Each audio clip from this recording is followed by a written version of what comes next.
A'udhu billah minash shaitan al-rajim, bismillah ar-Rahman ar-Rahim, assalamu alaikum.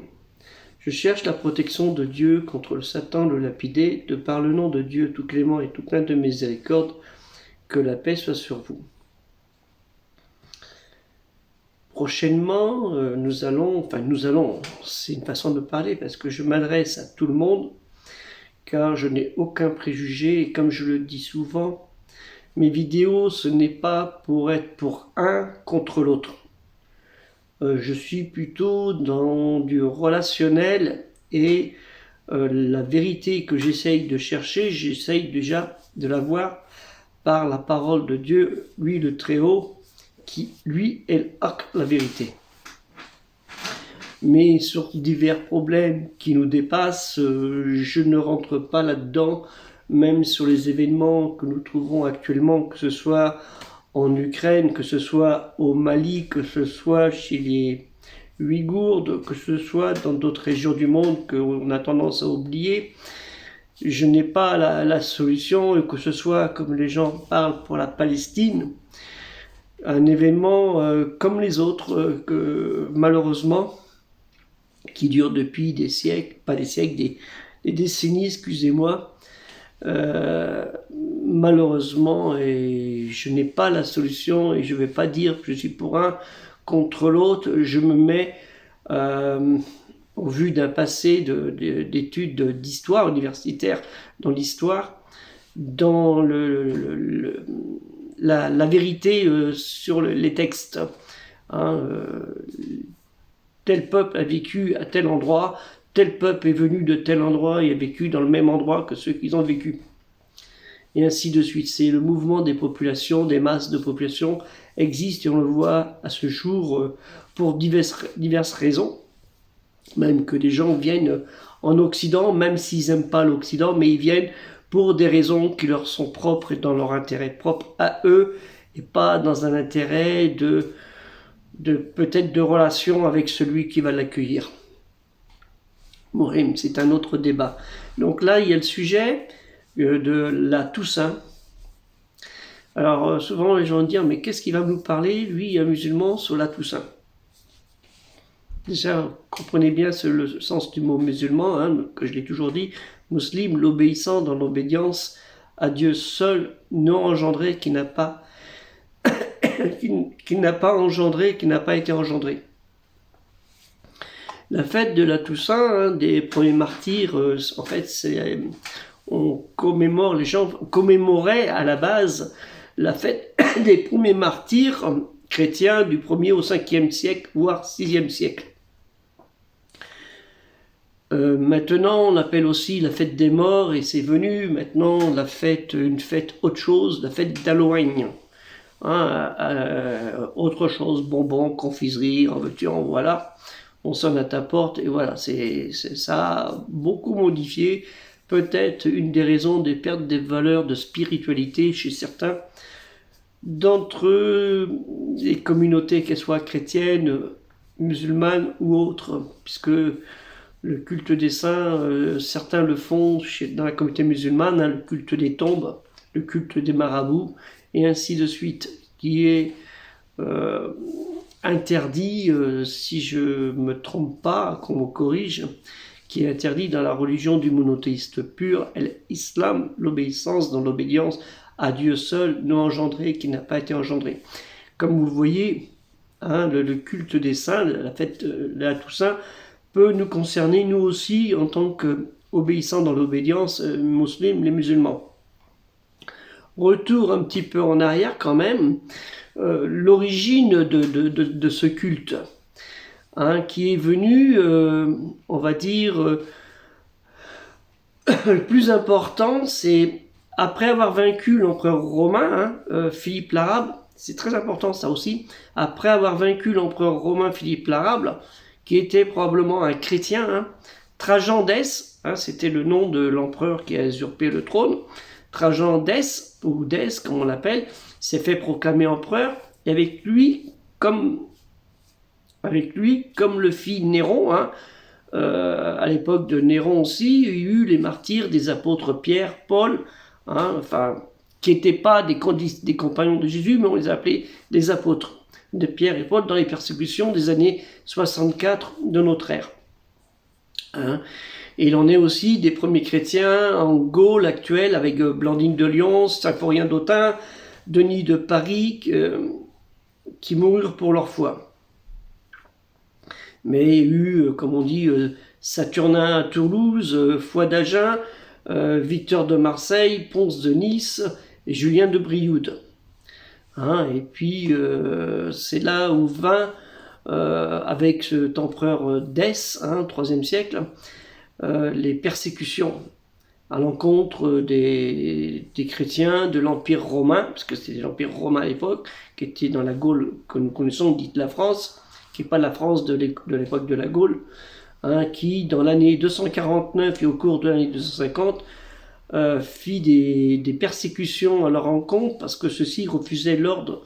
En fait, le terme latin, c'est le rescrit, hein, c'est le texte de l'autorité impériale dans l'Empire romain, qui avait force exécutive de faire, comme on dit en latin, le supplicatio, hein, c'est le rite de prosternation devant la majesté des dieux, hein, par sacrifice aux dieux romains, les dieux romains naturellement, pour le salut de l'Empire, par l'allégeance de la Pax Deorum, hein, la paix des dieux qui était le fondement de la religion romaine.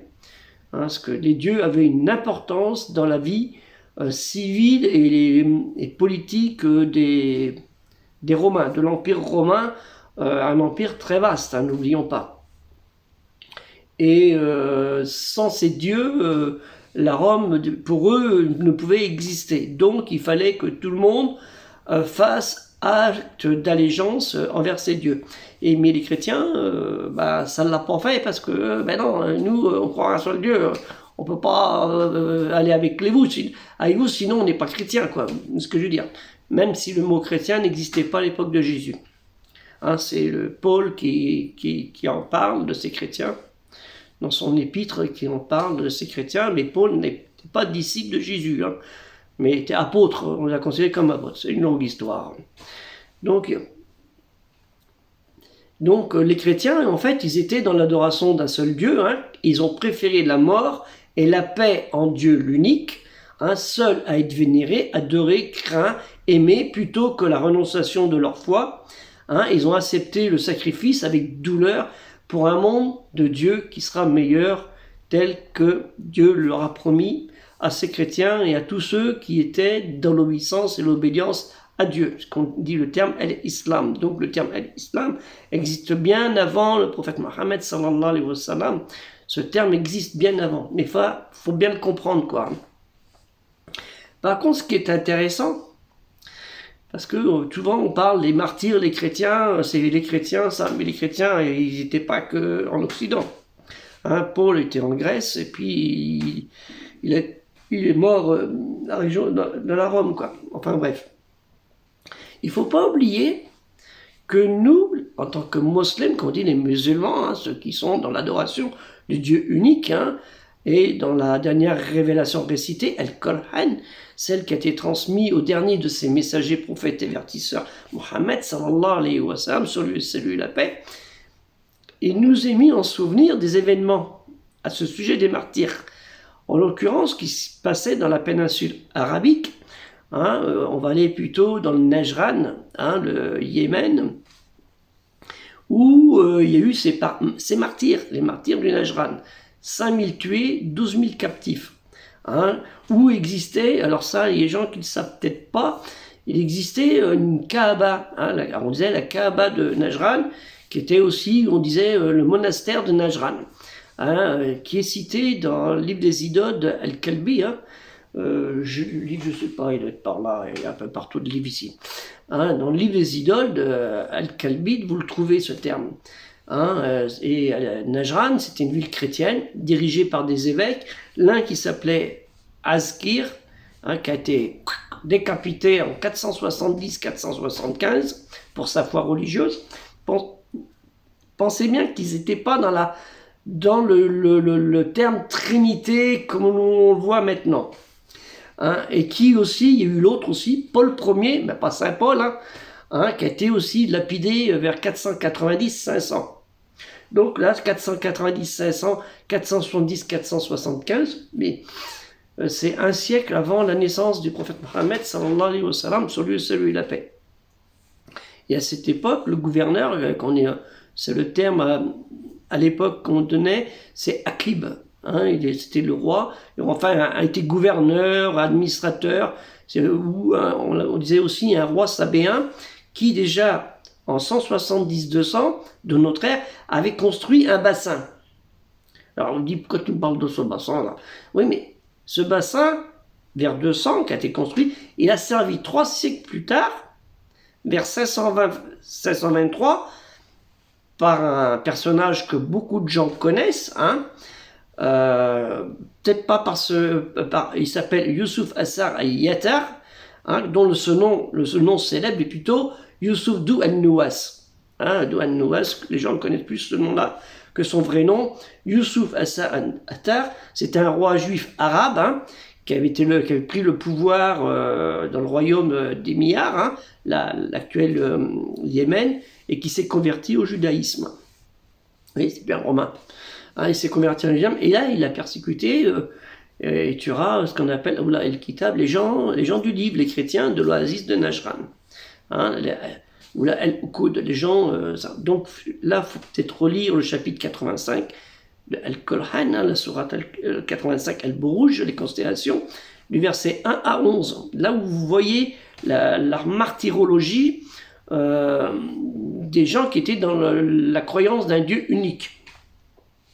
Hein, il nous rappelle les premiers martyrs de l'obéissance dans l'obédience, l'islam, c'est le terme qu'il faut utiliser, hein, que je pense que le meilleur que Soumis, qui était dans l'année 614, hein, qui a fait ça dans l'année 614, parce que il y a eu aussi l'histoire, n'oublions pas, avec les premiers musulmans qui ont été victimes des idolâtres de Koresh, hein, les gens de Koresh, qui ont aussi persécuté des musulmans qui étaient du bas rang social, parce que les tribus de Koresh étaient des gens qui étaient un peu hauts, on va dire le terme, ils se la pétaient pas, ils disaient, c'est nous les Koresh, vous êtes rien du tout, hein, on vous met en bas. Et parmi ceux-là, il y avait des personnages que tout le monde connaît normalement, Soumaïa bin Khayat, hein, l'épouse, alors qui fut la première martyre de l'islam. Première martyre de l'islam. Hein, elle était l'épouse de Yassir ibn Amir el-Ansi. Et elle est morte dans la torture. Mais rigolez pas à l'époque. Hein. Hein, c'est pas la torture des prisons. Hein, ils n'y allaient pas de main morte, hein, avec rigueur. Hein, est devenue donc première martyre de l'islam. Et un peu plus tard, son mari, Yassir ibn Amir, hein, el-Ansi, qui lui était un immigré yéménite. C'est pour ça qu'il ne l'aimait pas trop. Hein. Il a été torturé à mort. Et lui était le second martyr de l'islam, hein, de l'obéissance dans l'obédience. Donc, et puis, il y a eu des persécutions de plusieurs croyants parce qu'ils ne voulaient pas être des adorateurs comme les idolâtres de la Mecque. Donc, c'est pour ça que je vous ramène ces choses-là pour aller après sur le sujet de la Toussaint. Hein. Je vous invite aussi à relire le verset 19 du chapitre de Surat al-Rum, hein, le chapitre 19 de la Surat al-Rum, la Surat 30, les Byzantins, on dit al-Rum, mais c'était plutôt les Byzantins de l'époque. Il faut bien comprendre que c'était plus les Romains de la Rome, hein, qui vous dit dans le chapitre 19, Dieu, Allah Ta'ala, qui nous le dit, hein, c'est pas le voisin, hein, du mort, il fait sortir le vivant, et du vivant, il fait sortir le mort. Il lui redonne la vie à la terre après sa mort. Et c'est ainsi que l'on vous fera sortir à la résurrection. Hein. Yurkiju al-aya mina al-ma'iti wa yurkiju al-ma'ita mina al-hayi wa yuhi al-ard ba'da ma'utiya wa khaddalika tukhajuna. Vous voyez, du mort, il fait sortir le vivant, et du vivant, il fait sortir le mort. Alors, vous pourrez relire le texte complet. Donc, vous voyez cette histoire qui est très importante. La mort, la martyrologie est très importante. Et on peut aller plus loin, si on veut, en poursuivant, par exemple, l'histoire des gens de la caverne. la Qiyam El-Hakim, hein, les jeunes de la Qiyam, en allant, c'est sourate 18, hein, chapitre 18-19, où on voit le terme résurrection, endormi, résurrection, on croit qu'ils sont morts, ils se mettent tac tac, hein, oui, donc il y a aussi, et ça c'était l'époque des gens de la caverne, c'était une époque des chrétiens, alors pour certains ils disent c'était des juifs, ça dépend des savants, il y en a qui disent, une grande majorité disent c'était une époque où les chrétiens étaient persécutés, hein, c'était une époque où et eux ils ont préféré plutôt aller dans une caverne, dit ça fait ralas, laisse-moi tranquille, on va aller nous rester tranquille, on va aller là et on va mourir en paix. Ben, ça n'a pas été comme ça en fait. Et nous avons dans cette époque les persécutions qui étaient chez les chrétiens qui ont continué, hein, ça a continué, vous ne vous inquiétez pas. Hein. Et les premiers chrétiens qui ont été après considérés comme des saints, hein, les plus honorés du Moyen-Âge. Là, ils ont fait le culte. Et là, on va en revenir, c'est très intéressant, vers qui c'est qui est à l'origine de ça, c'est de l'origine du culte des saints. Parce que le culte des saints n'était pas accepté chez les premiers chrétiens. Les premiers chrétiens détestaient le culte des saints, puisqu'ils étaient dans le culte de Dieu l'unique. Vous voyez ce que je veux dire? Très important. C'est pour voir le cheminement de tout ce qui s'est fait, et c'est pas pour rien que le christianisme il s'est un peu égaré, hein, les égarés, hein, vous voyez dans le Surat al-Fatiha, hein, et que le prophète Mohammed sallallahu alayhi wa sallam a reçu cette révélation de Nazal pour remédier à tout cela, hein, parce que sinon c'était pas la peine. Vers 250, un personnage qui s'appelle Cyprien, les Occidentaux le nomment par Saint Cyprien, c'est en fait un berbère converti au christianisme et qui est l'évêque de Carthage, en Tunisie actuelle. Très jolie ville, hein, j'ai habité une année en Tunisie, hein. Très jolie, ça va comme les Tunisiens, hein, Tunisie actuelle, et il veillait à ce qu'on nota avec soin le jour de la mort des confesseurs de la foi, afin qu'on puisse joindre leur mémoire à celle des martyrs. Et il était loin, lui. Hein. Et voici son propos. Hein. Comme vous vous en souvenez, nous offrons toujours pour eux le sacrifice de la messe, chaque fois que nous célébrons les passions et les jours des martyrs dans les fêtes de l'anniversaire, ou des anniversaires. La cérémonie comprenait vigile et office du jour, le chant des psaumes, hein, les lévitiques, hein, le zabour, hein, lecture des livres saints, sermon de l'évêque sur les circonstances des martyrs. Le martyr, il faisait un petit trou-de-bas, il faisait un petit corps pour rappeler qui était qui. Et ce Saint Cyprien, hein, il sera mort, lui, en martyr aussi, hein, le 14 septembre 258, sous la persécution, et ça a continué, vous voyez, hein, de Valérien, l'empereur romain. Alors on a eu Néron, on a eu Dès, et tant qu'à faire, on a Valérien. Vous inquiétez pas, ça continue. Hein, la succession de l'empereur Valérien, de 253 à 260. Hein, 7 ans à peu près. Et lui, il organisera la seconde persécution, parce qu'il y en a eu plusieurs, hein, contre les chrétiens, de 257 à 259. Et cet empereur, pour le bien qu'il a fait, il croyait dans ses persécutions, que c'était dans son intérêt, soit sa récompense, il a été capturé par Shapur Ier. Shapur Ier, c'était le roi de l'Empire perse. Oui, de Rome, il est parti voir les Perses sassanides, hein, de l'Iran actuel. Et là, il est mort en captivité. Alors certains ils disent, sous un châtiment, c'était un châtiment divin et humiliant, hein, par rapport à tout ce qu'il avait fait. Et Valérien est obligé de servir de marchepied avec son corps pour Shapur, pour le roi, il disait le roi des rois à l'époque là-bas, hein, qui montait à cheval, et après Shapur l'aurait fait écorcher, puis il aurait fait tanner et teindre en rouge sa peau pour en habiller un mannequin exposé dans un grand temple perse en symbole de la honte de Rome. Vous vous rendez compte la punition? T'as fait punir les gens, t'inquiète pas, on va te faire s'occuper de ton cas. Voilà, hein. Les actes ne valent que par les intentions. Hein. Au IVe siècle, on y arrive, hein, du IVe siècle, apparaissent les premiers calendriers de la martyrologie, le calendrier donnant la liste des saints fêtés dans une église le long d'une année, avec le lieu et le jour de la célébration. Hein, ça s'appelle le calendrier romain de 354. Tandis que le martyrologue recueillit, hein, pour chaque jour la liste des saints, dont on célèbre le natal en diverses régions, un martyrologie de Nicomédie, par exemple, de 361. Donc, et s'en suivra, et c'est là, Tol Bida, comme on dit, hein. Et dans les pays musulmans, c'est la même chose, hein. Et c'est le culte des saints, il s'est fait aussi. S'en suivra le culte des saints, celui des reliques. C'est pas tôt de prendre, de se rappeler de quelqu'un. On va faire une relique. On va aller prendre un petit doigt. Enfin, je sais pas si c'est le tien, un bras. Hé, Jean-Marie, ramène-moi un morceau de mouton. On va le mettre comme ça, on va le faire passer. Qui ça va être Saint-François ou Sainte-Marie ou ça, ce que tu veux. Et hop, on va le vendre à un tel. Ça marchait comme ça, hein. Hein, ils ont trouvé un tibia d'un tel, l'os de tel, le reste du nez d'un tel, presque les yeux. Ils ont dit c'était lui. Ah bon, allez on y va. Alléluia. Alors, faut se calmer.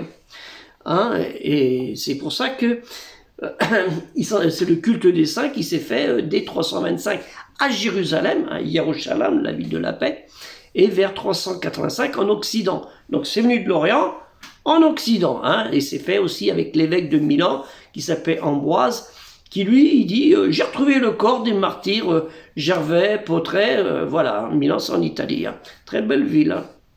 Salam alaikum les gens de Milan, hein, j'ai mon beau-frère, il est dans la région là-bas, hein. Et là, c'était en fait les héritiers des martyrologues du Moyen-Âge et de l'époque carolingienne. On y arrive. Boniface IV, alors lui c'est un pro, hein.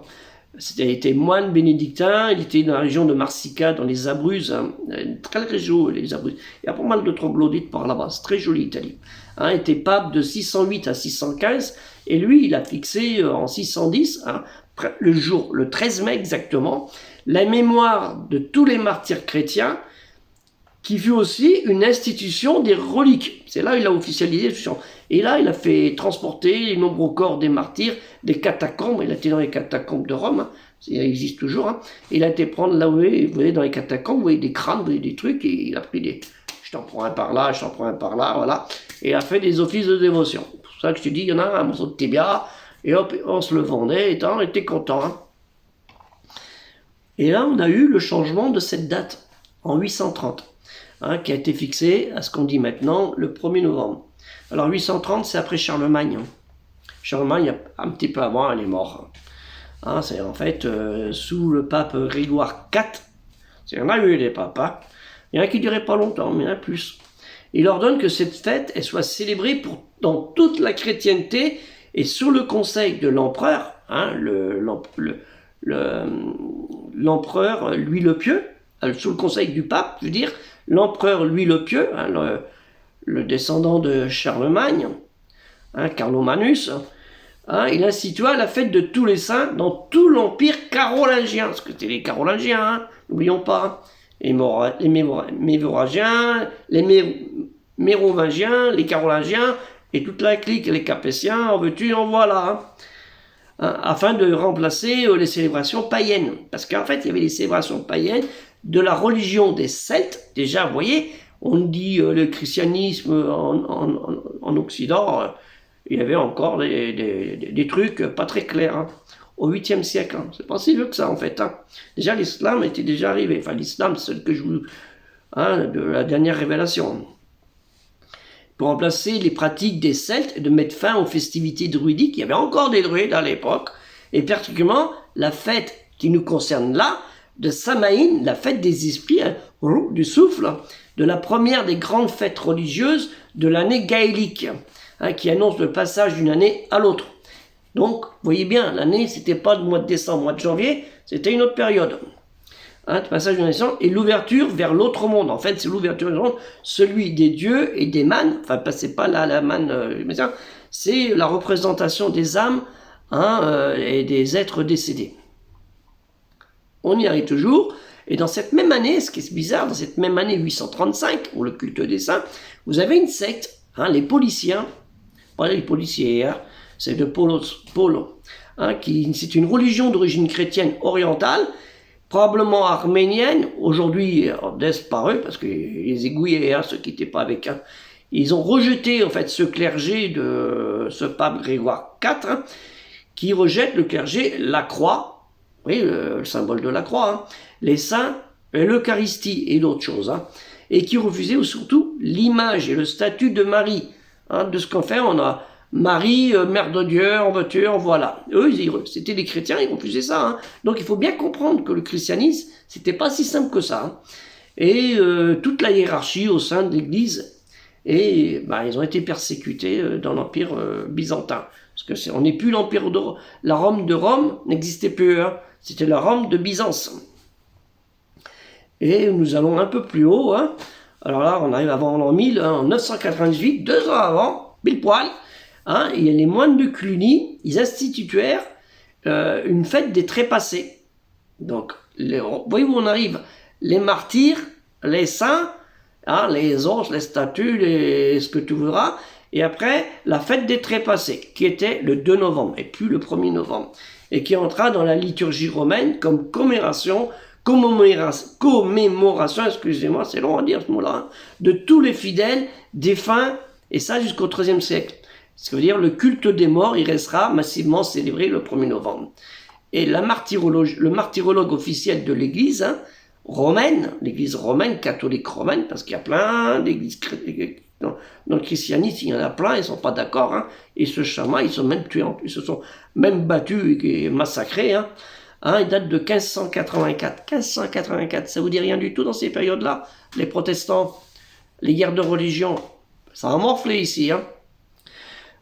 Donc voilà, et depuis, dans l'église catholique romaine, ils en sont à 300 saints hein, qui regroupent, qui ont été inscrits dans le calendrier.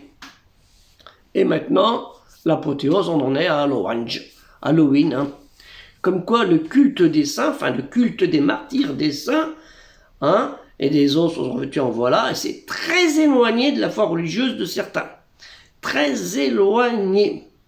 Hein, et malheureusement, nous voyons dans certains pays dits musulmans, le culte des saints qu'on le trouve. Hein, vous pouvez aller voir des sidis machin, les sidis en veux-tu, il y en a tout le long de la côte nord-africaine, et dans le Moyen-Orient, le Proche-Orient, veux-tu en voilà, hein. Même au Pakistan, en Afghanistan, ils ont fait de l'adoration de ces gens-là. Et c'était un shir, il avait ça. Non, le shir, le halem, c'est Allah Ta'ala. Hein. Faut oublier, il ne faut pas arriver dans les conneries là. Donc c'est très important de comprendre ces choses. Hein, donc le 1er novembre, on va pas faire la fête cette fête-là, mais on va se rappeler qu'il y a eu tel événement. Et chez les musulmans, hein, les musulmans, ce qu'on veut dire, nous, ceux qui lisent El-Qur'an, la révélation récitée, eh bien, nous avons ça aussi. Hein, dans les deux chapitres sourates que je vous ai expliqués. Ce qui est très important. Donc, il n'y a rien de nouveau dans le ciel de Dieu. Allah Ta'ala. Hein, le Très-Haut exalté soit-il. Donc, c'est très important de comprendre le culte, c'était quoi le 1er novembre, où on en est arrivé, malheureusement.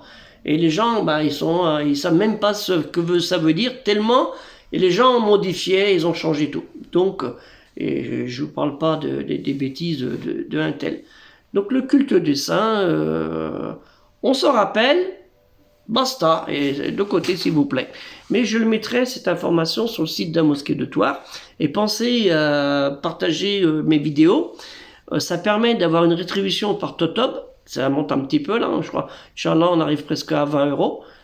C'est pas BZF, mais plus vous serez nombreux, et plus vous passerez de temps, hein, parce que si vous passez 3 minutes, ça fait pas beaucoup. Alors essayez d'aller au moins à 5 minutes. Là, on a presque 30.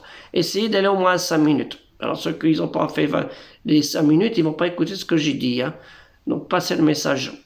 Donc partagez les vidéos et surtout aidez le projet culturel musulman universel. 2 € par mois, si vous voulez, ou 2 € une seule fois. Ou vous pouvez donner plus, hein, 20 €, 200 €, à 2000 €. Un chèque d'1 million, on refusera pas.